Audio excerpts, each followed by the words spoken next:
Now, there's something I often like to remind you about when it comes to the ABC.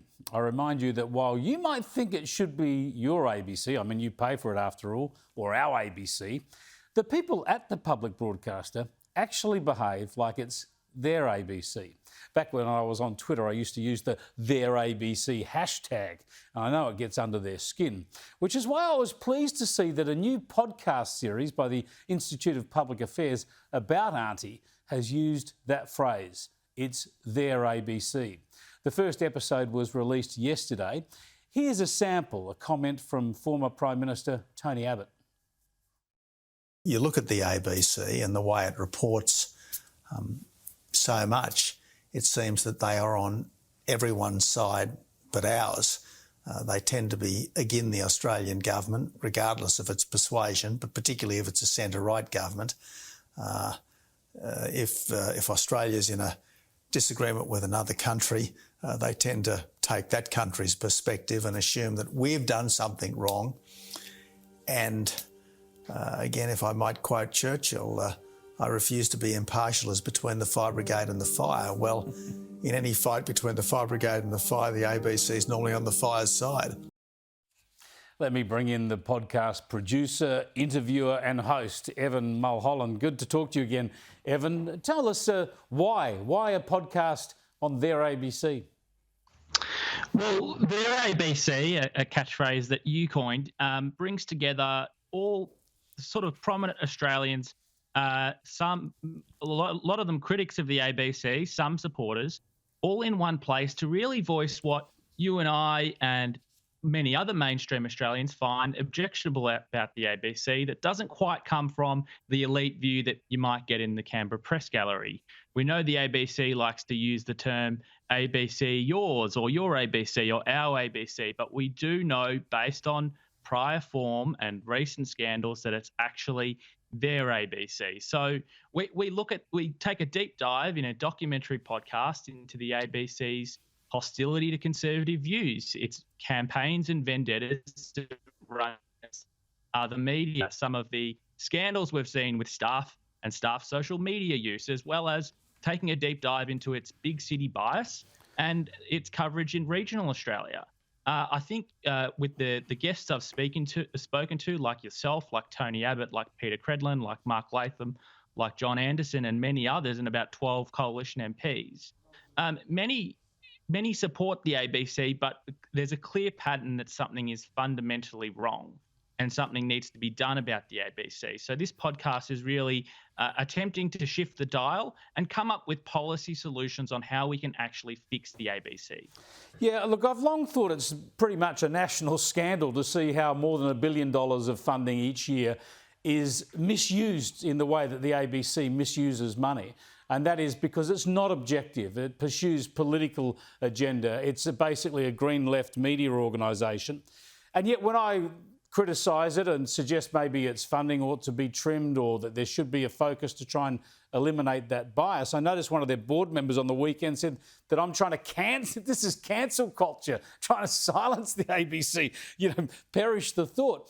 But they have journalists and they run a line that supports people like Kevin Rudd and Malcolm Turnbull, these embittered former politicians that actually try and shut down commercial operations. They actually want to see any right of centre or mainstream media organisation associated with News Corp shut down. So you have a publicly funded organisation campaigning against organisations that pay their way. I find that an extraordinary misuse of taxpayers' money. Well, the ABC Charter obliges it to represent the cultural diversity of Australia. It doesn't mean that the ABC should be set up and run itself in opposition to, say, News Corp, because News Corp actually represents a large number of Australians who voluntarily subscribe to that platform, who expect to be represented by the ABC too. And that's not what we're getting. And for that board member to suggest that this podcast and yourself are wanting to cancel the ABC and that's cancel culture, that's like saying the government is cancelling Netflix for not giving them $1.1 billion a year. At the end of the day, it's a public policy program. And this is, I think the government and the Liberal Party need to come to the realisation that something needs to be done about this. And thankfully, many of the members of the government that I've spoken to for this podcast are of that view and are putting out their reform options. Pretty much no one I spoke to on this podcast thinks the ABC should be defunded and abolished, but this is putting the spectrum of policy ideas out there, all the way from privatisation to a subscription service, to enable us to see the best ABC possible. An ABC that might not be funded by taxpayers, that might just allow them to air advertising so it's less reliant on taxpayers. But your organisation says it should be defunded. Be explored.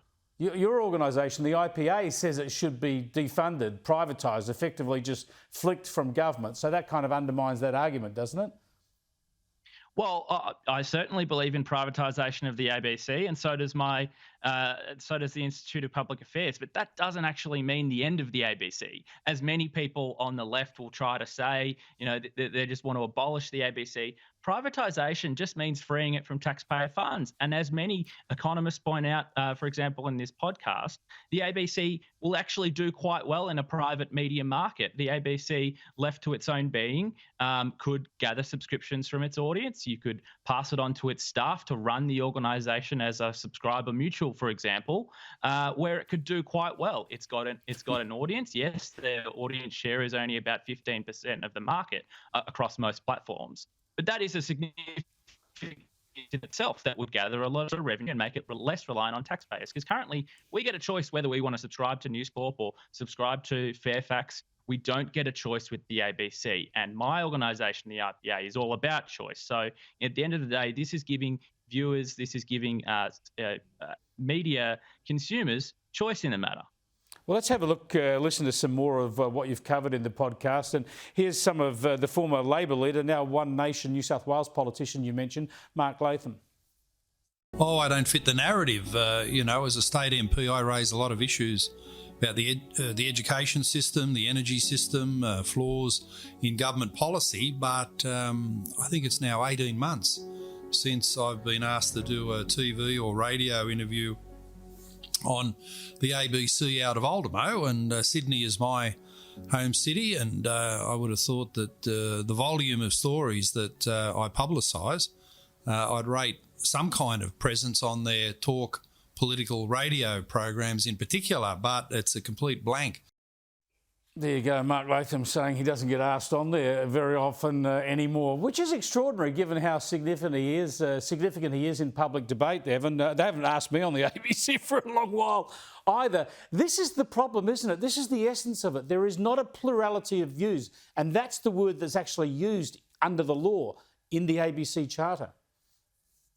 Yeah, and we actually look into how their recent updates to editorial guidelines basically gives them permission to not air views of elected members of parliament that might be deemed controversial, or they might be deemed to be spewing out hate speech. And, Mark Latham got a significant portion of the vote at the last state election. They're happy to have Greens upper house MPs from New South Wales on the ABC Sydney, for example, but not Mark Latham. And it's really a corruption. When we're all asked to pay for the ABC, it's only fair that all views that people elect into, say, parliaments are provided by the ABC. And, for another example is that, they won't have anyone from the IPA on, but it's many Conservatives that have the same view. And often, as many of the guests in my program have spoken about, they'll have a Conservative guest on as a token, just one person on a large panel. Q&A, for example, they'll sit a Conservative or a classical Liberal next to a left-wing comedian, or next to someone like Van Batten, as you've experienced, and they'll be tolerated, but they'll be tolerated to mock and scorn at. And that's just not what our ABC is there to do. It needs to represent all Australians. It is so obvious, and they fill their panels up.